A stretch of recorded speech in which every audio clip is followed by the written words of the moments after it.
Awalnya, semua tampak normal. Kamar 204. Ukurannya pas untuk satu orang. Harganya murah. Terlalu murah untuk lokasi sedekat ini dengan pusat kota. Ibu kos hanya berpesan satu hal saat aku datang.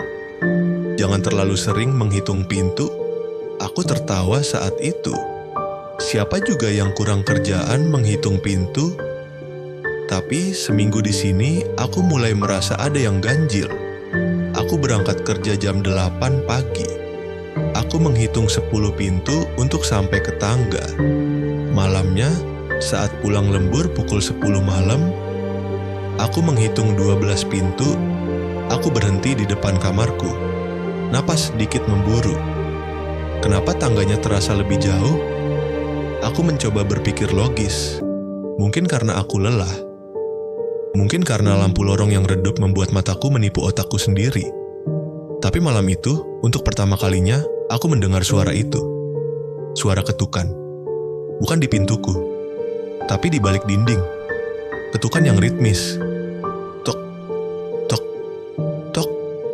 Seolah ada seseorang yang sedang memaku sesuatu di dalam dinding yang seharusnya padat. Di kosan ini, para penghuni punya kebiasaan aneh. Kami jarang bicara, tapi kami saling memperhatikan. Pak Satrio, penghuni kamar 201 yang sudah tinggal 10 tahun, selalu meletakkan segelas air putih di depan pintunya setiap jam 9 malam. Untuk siapa, Pak? Tanyaku suatu hari. Dia tidak menatap mataku. Dia hanya berbisik untuk yang sedang berjalan, supaya dia tidak haus dan berhenti di depan pintumu. Aku mulai memperhatikan yang lain. Mbak Rina di 208 selalu menutup lubang intip pintunya dengan selotip hitam. Dan setiap jam 3 pagi, suara seretan kaki terdengar di lorong. Sret, sret, sret. Bukan suara langkah orang berjalan. Lebih seperti suara sesuatu yang berat ditarik di atas lantai semen. Suatu malam, aku memberanikan diri. Aku tidak meletakkan air putih.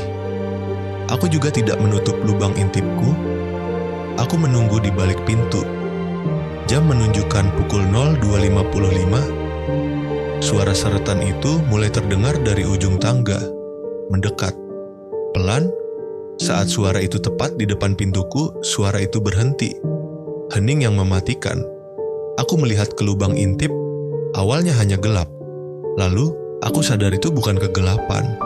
Itu adalah sebuah mata, besar, tanpa kelopak, sedang menatap tepat ke arahku dari balik pintu. Belum tidur, sebuah suara parau bertanya dari luar.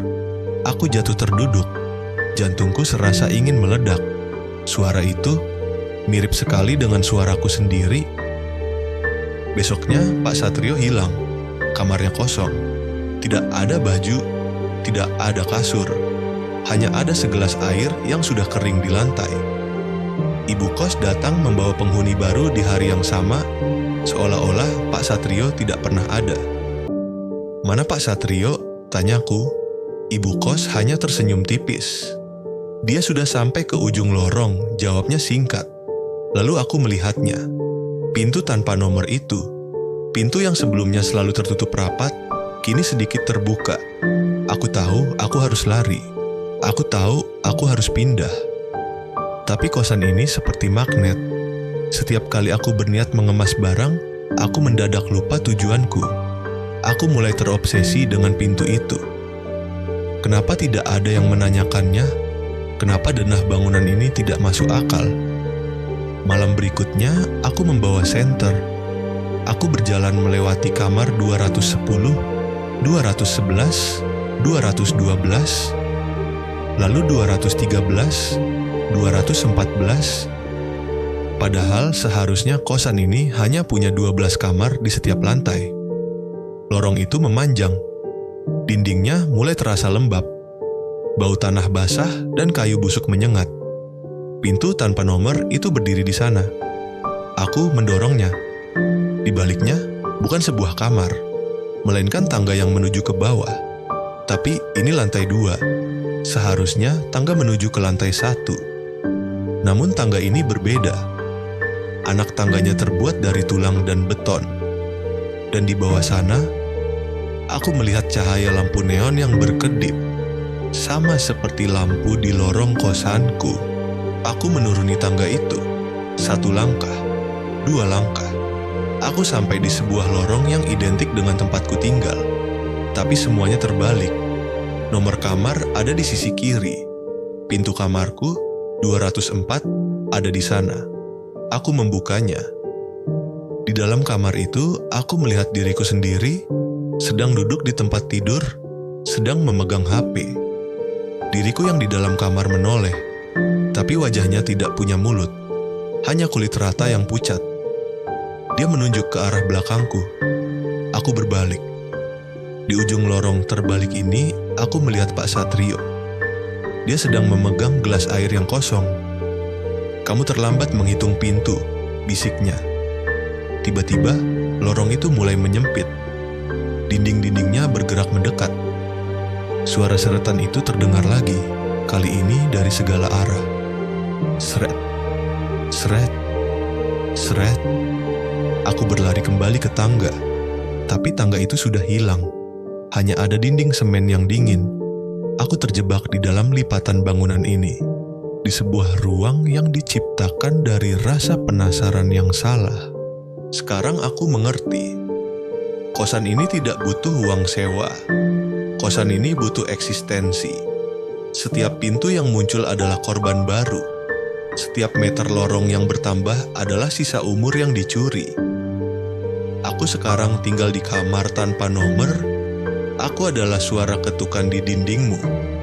Aku adalah bayangan yang kamu lihat di lubang intip jam 3 pagi. Aku mencoba memperingatkanmu. Lewat cerita ini, lewat naskah ini, jika kamu merasa kamarmu sedikit lebih luas malam ini, atau jika kamu merasa butuh waktu lebih lama untuk sampai ke kamar mandi, jangan hitung pintunya, jangan tanya kemana penghuni sebelummu pergi, dan yang paling penting, jika ada suara yang mirip suaramu memanggil dari balik pintu, jangan sekali-kali menjawab. Karena di kosan ini, sekali kamu menjawab, namamu akan dihapus dari dunia nyata, dan pintumu akan kehilangan nomornya.